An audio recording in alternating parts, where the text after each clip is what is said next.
Chapter 14.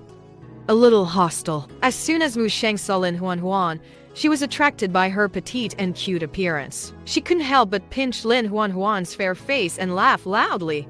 "You're Bai Dai's mate, right? You're so cute." Lin Nuannuan admitted that she was not tall, but she had never felt that she was short either. Ever since she transmigrated to this world, though, every beast she saw was taller than her. Even the young female in front of her was a full head taller than her. She was devastated and in a bitter mood. Winter was approaching, and the male beasts were all busy hunting. Some of the older ones and their young would tan hides and dry animal meat in their homes, lest they rot and spoil while stored. As for the rare and delicate females, they didn't have to do anything but lie at home and enjoy the food the males brought to their mouths. Although Lin Nuannuan also wanted to live the good life of lying in bed every day and waiting for someone to feed her, her heart ached for Bai Dai, who was out hunting. She wished she could take some of the pressure off him. Embarrassed, she asked, "Sister Mu Sheng, can you tell me how to tan hides?" Mu Sheng hesitated, then nodded. "Yes, I can. But why do you want to learn this? As a female, you don't have to do anything. You just have to stay at home and give birth. Someone else will naturally do these menial tasks." When Lin Nuannuan heard the words "give birth," her face turned even redder. Her imagination ran wild. It would be nice to have a child as beautiful as Bai Dai. Ahem! Stop! Lin Nuannuan slowly covered her blushing face to stop her unrealistic imagination. She couldn't bring herself to say something as corny as wanting to share his burden, so she had to come up with an awkward excuse. "I'm just bored and want something to do." Mu Sheng laughed. "Fine. I'm bored anyway. I'll go with you to tan the hides." They carried the hides to the river together. The process of tanning animal hides was not complicated.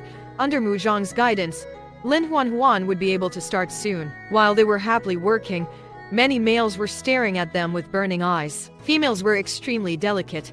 They rarely went out, and their families usually could not bear to let them go out. It was rare for two females to appear at the same time today, and they were both quite good-looking. Especially the petite one. The male's gazes were involuntarily drawn to her. There were a few single young males who couldn't suppress their desire. They steeled themselves to go forward and strike up a conversation. However, before they could come close, they were all chased away by Xuangyun, who had been guarding in the dark. From the moment Lin Nuannuan walked out of the house, Xuangyun had been silently following her. He watched from afar as she chatted and laughed with her companion. Her bright smile made his heart beat faster. He didn't hesitate to beat up those wolves who wanted to hit on her. Mu Sheng noticed that a few wolves were fighting not far away and could not help but take a few more glances. She asked curiously, "Are you very familiar with Patriarch Xuangyun?" Without looking up, Lin Nuannuan said, So. I realize that the tribe leader has been looking at you." "Huh?"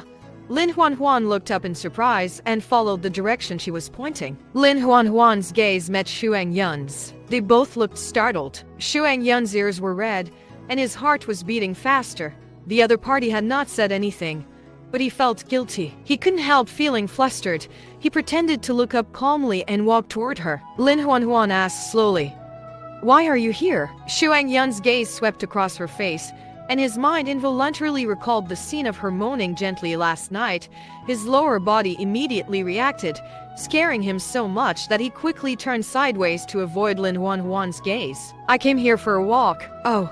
Lin Nuannuan did not suspect anything and continued to work on the animal hides. But Mu Sheng saw something strange about Xuangyun and smiled knowingly. She didn't expect Patriarch Xuangyun, who hated females, to have feelings for Lin Nuannuan. This was really rare. Xuangyun stood by the river as if admiring the view across the river, but he kept glancing at the female beside him from the corners of his eyes. She was chatting and laughing with Mu Sheng as she tanned the hides. The more one looked at her, the more one liked her. The animal hides became very heavy after getting wet in the water. Lin Nuannuan was weak, and it took her a lot of effort to barely pick up the animal hides. Suddenly, her hands were free. Xuangyun had taken all the hides from her hands. Just as Lin Nuannuan was about to express her gratitude, she heard him mocking her with disdain. "You can't even carry such small things. Females are indeed useless." Lin Nuannuan. The gratitude in her heart instantly vanished. As long as this guy opened his mouth, the words that came out definitely weren't pleasant to the ears. Xuangyun carried the animal hides and strode forward. Lin Nuannuan quickly followed. "Why are you walking so fast? Wait for me." "Am I walking fast?" Your legs are obviously too short. I object. That's a personal attack. Objection overruled. Mu Sheng hugged her own animal hides and followed them from a distance. She couldn't help but laugh as she watched the tall and short figures in front of her get closer and closer. What an interesting pair. Lin Nuannuan dried the animal hides on the mountaintop. When the sun was about to set, she took the animal hides back. She was preparing dinner when she remembered the soup she had given Xuangyun last night. If he's finished the soup, why didn't he return the bowl to me? She went next door to look for Xuangyun and extended her right hand.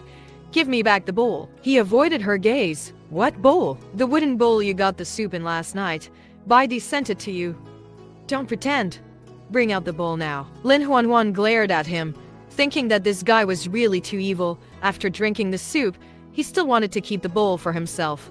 He was a cheapskate. Xuangyun knew that he could not avoid it. He took out the wooden bowl that he had washed clean and stored away. It was the only thing the female had given him. He couldn't bear to let go of it. Lin Nuannuan snatched the wooden bowl and ran away. It was evening when Bai Di returned with his prey. He carefully placed a hide pouch on the table. These are the plants you wanted. I got them all for you. Lin Nuannuan cheered and ran over to open the pouch. She took out the plants inside and identified them one by one. There were no mistakes. It was exactly the few plants that she needed. Lin Nuannuan was very happy. Among them was a white fruit called Lu fruit.